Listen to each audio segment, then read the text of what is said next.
आशीष शुक्ला आपके अपने YouTube channel education warriors पे आप सभी का स्वागत करता हूँ। आज अपन बाल विकास का पार्ट 2 लेकर आए हैं। हमने बाल विकास के पहले पार्ट में अधिगम के कुछ सिद्धांत पढ़े थे। आज अधिगम के कुछ और महत्वपूर्ण सिद्धांत हैं जिनको अपन पढ़ेंगे।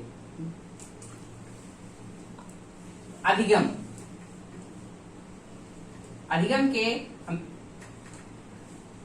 पहले पार्ट में दो सिद्धांत अपन पढ़ चुके हैं, एक संबंधवाद का सिद्धांत और दूसरा क्लासिकल अनुबंधन का सिद्धांत जो अपन पढ़ चुके हैं। आज अपन अधिगम के नेक्स्ट सिद्धांत की बात करते हैं। तीसरा सिद्धांत अपन पढ़ेंगे आज अपन।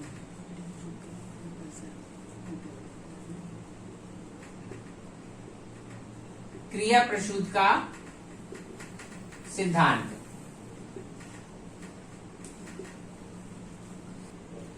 तो क्रिया प्रसूत अनुबंधन के सिद्धांत को अन्य और कई नामों से जाना जाता है जो अपन देखते हैं।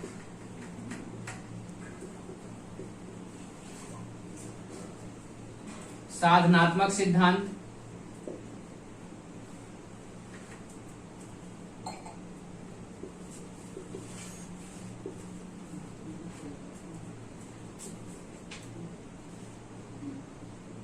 सक्रिय अनुबंधन सिद्धांत, सक्रिय अनुबंधन का सिद्धांत, आरएस सिद्धांत। इन नामों से भी क्रिया प्रसूत का सिद्धांत जाना जाता है। कई बार परीक्षा में नाम चेंज करके आ जाता है, तो अपन को पता होना चाहिए कि अन्य किस नामों से इस सिद्धांत को जाना जाता है। तो बात करते हैं। सबसे पहले क्रिया प्रसूत का जो सिद्धांत है वो दिया किसने था? क्रिया प्रसूत का सिद्धांत बीएफ स्किनर, एक मनोवैज्ञानिक थे बीएफ स्किनर, जिन्होंने क्रिया प्रसूत का सिद्धांत दिया था। बीएफ स्किनर अमेरिकी वैज्ञानिक थे।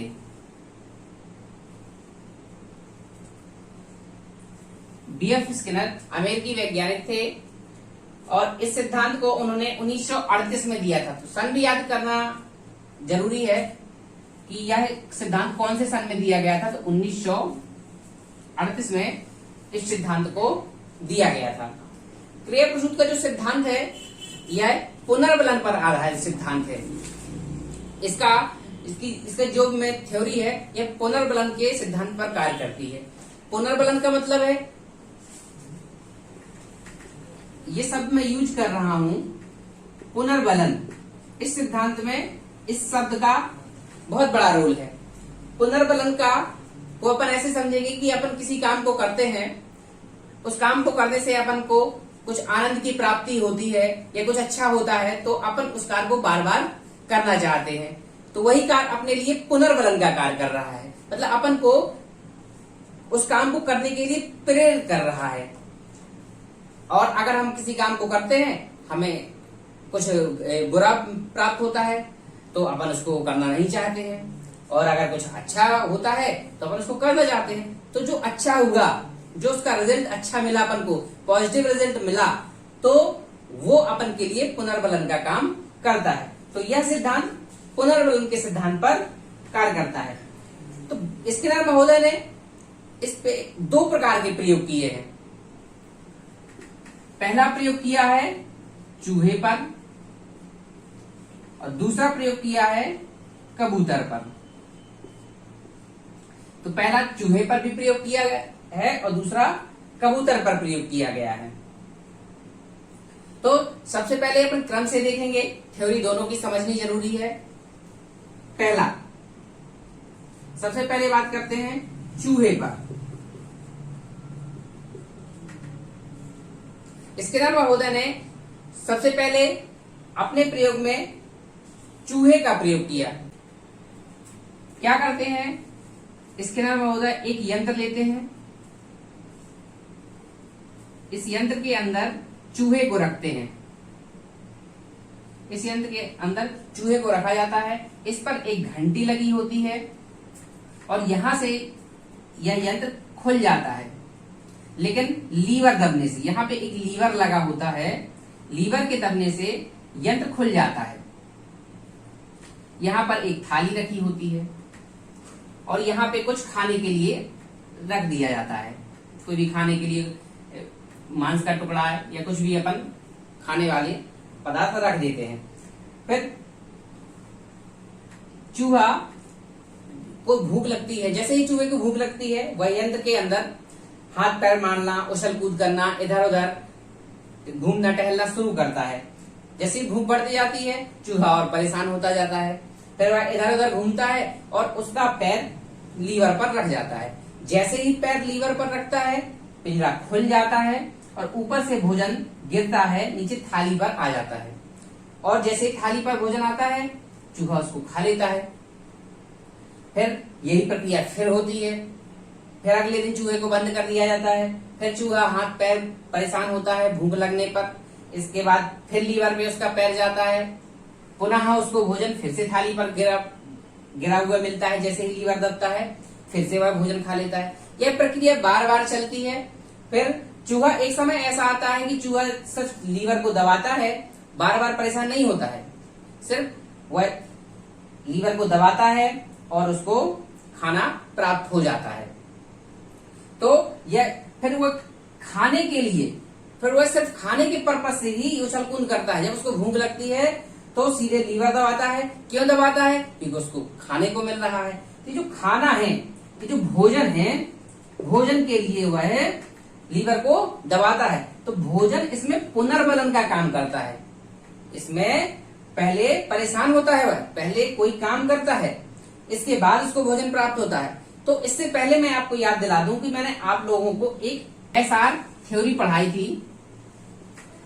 एसआर सिद्धांत में मैंने आपको बताया था कि पहले स्टिमुलस और फिर रिस्पॉन्स, मतलब पहले अपन प्रतिक्रिया करते हैं, उसके बाद रिस्पॉन्स प्राप्त होता है। तो उसमें पहले कोई कार्य करते थे, इसके बाद कुछ खाने को मिलता था, तो उसको एसआर थ्योरी कह दी गई। क्योंकि पहले उसमें अपन ने प्रतिक्रिया दी, इसके बाद रिस्पॉन्स प्राप्त हुआ। लेकिन इसको अपन आरएस सिद्धांत के नाम से जानते हैं। यह जो सिद्धांत है, आरएस सिद्धांत के नाम से क्यों जाना जाता है? क्योंकि इसमें पहले रिस्पॉन्स देना पड़ता है। पहले रिस्पॉन्स, बाद में स्टिमुलस। मतलब पहले अपन अनुक्रिया दे देंगे, इसके बाद अपन को उद्दीपक, इसके बाद अपन को उद्दीपक प्राप्त होगा। पहले अपन परेशान हुए तो पहले अपन ने क्या कर ली? प्रतिक्रिया कर ली। पहले अपन ने रिस्पॉन्स दे दिया और उसके बाद अपन को खाना प्राप्त हो गया, तो अपन को बाद में उद्दीपक मिल गया। तो खाने के लिए ही चूहा इतना परेशान होता है। तो अपन लोगों को याद रखना है कि एसआर सिद्धांत और आरएस सिद्धांत दोनों में क्या अंतर है। पहले में अपन ने पहले स्टिमुलस बाद में रिस्पॉन्स, इसमें रिस्पॉन्स बाद में स्टिमुलस। तो याद रखना है, पहला प्रयोग चूहे पर बीएफ स्किनर महोदय ने इस प्रकार से किया था। तो भोजन ने पुनर्बलन का कार्य किया। तो मैन इस सिद्धांत में, इस प्रयोग में पुनर्बलन का ही रोल है। किस तरह से पुनर्बलन ने चूहे को किसी काम करने के लिए प्रेरित किया। तो हमने सिद्धांत के अंतर्गत जो स्किनर महोदय ने प्रयोग किए थे, चूहे पर अपन प्रयोग पढ़ चुके हैं। चूहे पर उन्होंने किस प्रकार से प्रयोग किया, और एक प्रयोग और उन्होंने किया कबूतर पर। तो कबूतर पर जो उन्होंने प्रयोग किया उसको अपन देखेंगे। याद रखिएगा, ये उन्होंने 1938 में प्रयोग किया था और कबूतर पर प्रयोग किया था 1943 में इन्होंने प्रयोग किया था कबूतर पर। कबूतर पर भी लगभग सेम प्रयोग ही था, सिर्फ एक अलग से उनको एक्सपेरिमेंट करके देखना था कि क्या दोनों में कुछ डिफरेंस हो सकता। तो इसमें स्किनर महोदय ने एक यंत्र लेते हैं, उस यंत्र में चूहे को बैठाला गया था और इस यंत्र में कबूतर को बैठाला जाता है।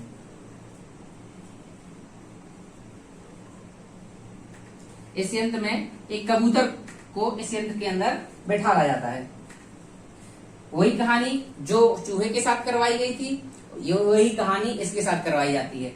इस पे ये जो यंत्र है यहां से खुल जाता है, यहाँ पे एक लीवर लगा होता है, यहाँ पे एक खाने की प्लेट रखी होती है जिसमें खाना नहीं होता है, यहाँ पे कुछ भोजन के दाने रखे होते हैं। फिर अब इसके बाद जब प्रयोग शुरू किया तो कबूतर को पिंजरे के अंदर बैठाला गया। अब कबूतर को भूख लगती है। जब कबूतर को भूख लगती है, कबूतर परेशान होता है, उसको भोजन के लिए इधर उधर घूमता है, परेशान होता है, इधर उधर चोंच मारता है पूरे पिंजड़े में। फिर इसके बाद एक बार क्या होता है, उसकी गलती से चोंच इस बटन पर या लीवर पर लग जाती है, और जैसे ही बटन पर चोंच लगती है, लीवर ये यंत्र खुल जाता है, यहाँ से अनाज के कुछ दाने आके उसकी प्लेट में गिर जाते हैं और वह खा लेता है। अगले दिन फिर उसको भूख लगती है, फिर यही प्रक्रिया करता है, पहले परेशान होता है, पूरे पिंजरे में चोंच मारता है, और इसके बाद उसको भोजन प्राप्त नहीं होता है, फिर भी परेशान रहता है, फिर ये पहुंचता है लीवर के पास, यहाँ पे उसकी चोंच लग जाती है किसी बार गलती से, उसको फिर से खाना मिल जाता है। यह प्रक्रिया जब बार बार चलती है तो एक समय ऐसा आता है कि कबूतर सिर्फ सीधे जाता है और इस पे चोंच मारता है, उसको पता चल चुका होता है कि अपन लीवर को दबाएंगे तो अपन को खाना मिलेगा, तो वह लीवर को सीधे दबाता है और खाने को प्राप्त करता है और उसका पेट भर जाता है। तो पहले वो क्या करता है, पहले वो परेशान होता है, इसके बाद उसका एक संबंध हो जाता है लीवर के साथ में, वह लीवर को दबाता है और उसको भोजन प्राप्त हो जाता है। इस प्रकार से उसकी भूख मिट जाती है। तो इसमें भी आपको एक चीज याद रखना है कि जो आरएस सिद्धांत, मैंने इसका नाम बताया है आपको, आरएस सिद्धांत, तो इसमें पहले रिस्पॉन्स किया है इसने। जिस प्रकार से चूहे ने पहले रिस्पॉन्स किया था, उसी प्रकार से कबूतर ने पहले रिस्पॉन्स किया है। पहले उसने रिस्पॉन्स किया, इसके बाद उसको प्रतिक्रिया प्राप्त। पहले उसने रिस्पॉन्स किया, तब उसको भोजन प्राप्त हुआ। लेकिन जो ऐसा सिद्धांत था, उसमें पहले प्रतिक्रिया कोई वर्क करना पड़ता था, इसके बाद रिस्पॉन्स मिलता था। तो आपको समझ में आ गया होगा कि बेसिकली यह सिद्धांत क्या था। तो यह था क्रिया प्रसूत का अनुबंधन का सिद्धांत, जिसको बीएफ स्किनर महोदय ने दिया था। अधिगम के अंतर्गत हम 3 सिद्धांतों को पढ़ चुके हैं। अब चौथा सिद्धांत बचा है प्रबलन का सिद्धांत। प्रबलन का सिद्धांत ज्यादा बड़ा सिद्धांत नहीं है यह इसमें सिर्फ समझने वाली बात है।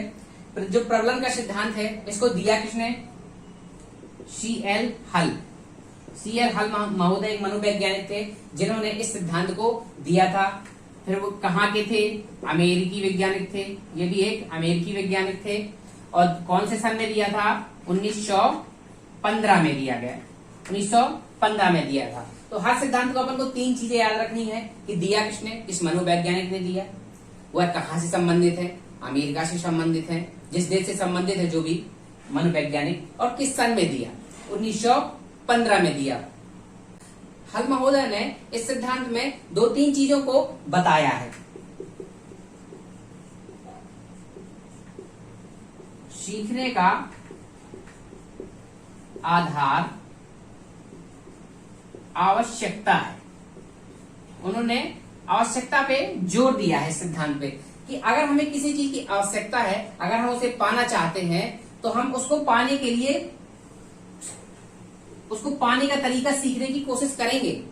अगर हमें कोई चीज की जरूरी है और हमें पता है कि हम कहीं पहुंचना चाहते हैं और हमें पता है यह रास्ता हमें वहां तक पहुंचा देगा, तो अपन उस रास्ते पे चलना चाहेंगे, है ना। इसी तरह से हमने भी बताया कि अगर आपको किसी चीज की आवश्यकता है, जैसे अगर अपन को किसी जॉब की आवश्यकता है और अपन को पढ़ाई करने से जॉब मिल सकती है, मिलती है, तो अपन पढ़ाई करना चाहेंगे, है ना। वही यह सिद्धांत कहता है कि अगर आपको आवश्यकता है तो आवश्यकता आपको सीखने के लिए मजबूर कर देगी। सीएल महोदय ने यही अपने सिद्धांत पे जोर दिया। लेकिन इसमें पुनर्बलन का इसमें भी रोल है, इस सिद्धांत में भी पुनर्बलन का रोल है। जैसे अपन किसी एग्जाम की तैयारी करते हैं, कई बार अपन असफल होते हैं, तो वहां पे अपन को पुनर्बलन की जरूरत है। अपन असफलता अपन को मिलती है, कोई कहता है नहीं अब मेहनत करिए आपको सफलता मिलेगी, तो यह शब्द उसका पुनर्बलन का कार्य करेगा, हमें सपोर्ट करेगा। तो पुनर्बलन का इसमें भी बहुत बड़ा रोल है कि कोई चीज अपन को सीखना है, अपन कई बार असफल होते हैं, हमें पुनर्बलन बार बार मिलता है, कई बार हमें बहुत बार असफलताएं मिलती हैं, तो बार बार पुनर्बलन की आवश्यकता है। कई बार कभी कभी कई लोग पुनर्बलन देते हैं, कई बार अपन निराश भी हो जाते हैं, तो पुनर्बलन का इसमें रोल है। यही अपन को प्रबलन के सिद्धांत में सीएल हल महोदय ने बताया है। तो हमने इन अधिगम के अंतर्गत इन सिद्धांतों को पढ़ा। इन सिद्धांतों से संबंधित अगर कोई समस्या है आपको, तो आप हमारे कमेंट बॉक्स में कमेंट कर सकते हैं, तो आपकी समस्या का समाधान किया जाएगा। तो आप लोगों को कैसा लगा हमारा ये वीडियो? अगर अच्छा लगा हो तो प्लीज लाइक करें, शेयर करें और कमेंट करें, और चैनल को सब्सक्राइब करना बिल्कुल ही ना भूलें। धन्यवाद।